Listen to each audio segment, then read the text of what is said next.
Assalamualaikum warahmatullahi wabarakatuh. Kami dari kelompok 10B Biokimia 2 yang beranggotakan saya Bunga Nadia Saputri dengan NIM 06, Saya Komang Mustia Dewi dengan NIM 50. Saya Nabila Ikanggraini dengan NIM 58. Pada video kali ini kami akan memaparkan materi Biokimia 2 mengenai katabolisme asam lemak. Selamat menyaksikan.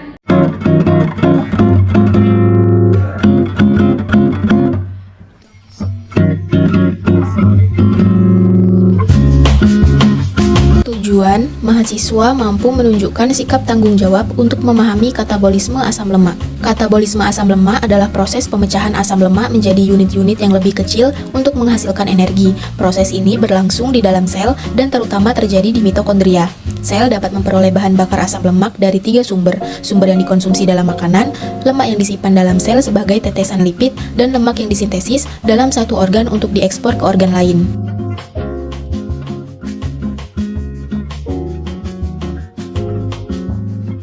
Sumber-sumber asam lemak yang pertama alpukat. Alpukat mengandung berbagai jenis asam lemak, yaitu asam palmitat, asam oleat, asam linoleat, asam stearat, dan asam arakidonat. Komposisi asam lemak tersebut menjadikan alpukat sebagai salah satu sumber lemak nabati yang kaya akan asam lemak tak jenuh, terutama asam oleat. 2. Daging merah. Daging merah mengandung sekitar 15% asam lemak, terutama asam lemak jenuh berupa asam palmitat dan stearat, serta asam lemak tak jenuh tunggal berupa asam oleat. Komposisi asam lemaknya dipengaruhi pakan hewan dan juga mencakup PUFA, omega 3, serta asam lemak fungsional seperti konjugat. Linoleic acid. 3. Kacang tanah. Kacang tanah merupakan komoditas kacang-kacangan dengan kandungan lemak yang relatif tinggi. Lemaknya didominasi asam lemak tak jenuh terutama asam oleat dan asam linoleat yang mencapai sekitar 80% dari total asam lemak. Komposisi asam lemaknya meliputi asam oleat 37,7%, asam linoleat 41,2%, asam palmitat 12,5%, serta asam benat dan asam arakidat masing-masing sekitar 3-4%. 4. Kelapa. Kelapa mengandung medium chain fatty acid atau MCFA yang mudah dimetabolisme menjadi energi sehingga dapat meningkatkan laju metabolisme tubuh. MCFA pada kelapa terutama terdiri atas asam kaprilat dan asam kaprat dengan kandungan minor asam kaproat dan asam laurat yang didominasi asam lemak jenuh ratai sedang. Pencernaan dan penyerapan lipid. 1. Garam empedu merupakan senyawa amfipatik yang berfungsi sebagai deterjen biologis, mengemulsikan lemak makanan dengan membentuk misel campuran antara garam empedu dan triasilgliserol sehingga meningkatkan kelarutan lipid di lingkungan berair usus.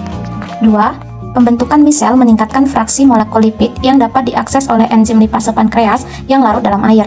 Lipase pankreas selanjutnya menghidrolisis triasilgliserol menjadi monoasilgliserol atau monogliserida, diasilgliserol atau digliserida, asam lemak bebas, dan gliserol. 3. Produk hasil hidrolisis lipase berdifusi ke dalam sel epitel yang melapisi permukaan usus, yaitu mukosa usus. 4. Di dalam sel epitel usus, monoasilgliserol dan asam lemak diesterifikasi kembali menjadi triasilgliserol, kemudian dikemas bersama kolesterol makanan dan protein spesifik membentuk agregat lipoprotein yang disebut kilomikron.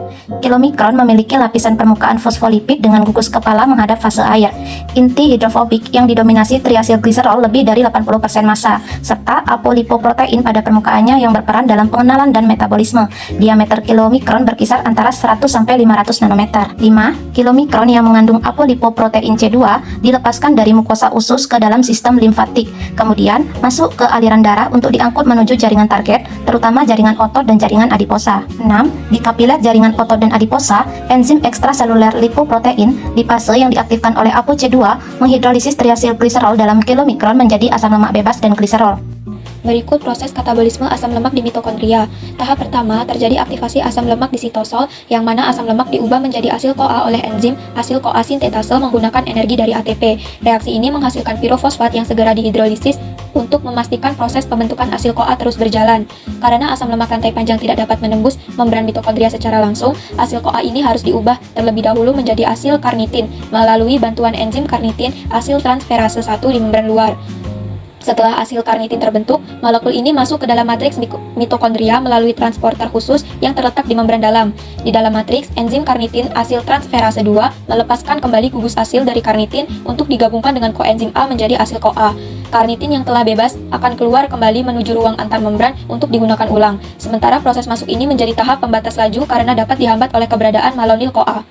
Di dalam matriks, asil CoA menjalani jalur oksidasi beta yang terdiri dari 4 tahap enzimatik berulang.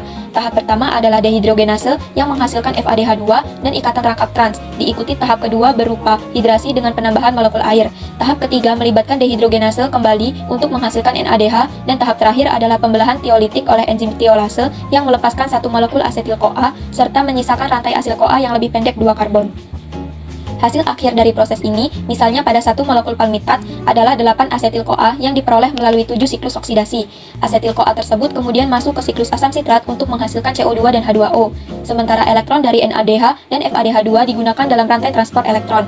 Meskipun aktivasi awal memerlukan energi setara 2 ATP, oksidasi lengkap 1 molekul palmitat memberikan perolehan energi bersih yang sangat tinggi, yakni 106 ATP.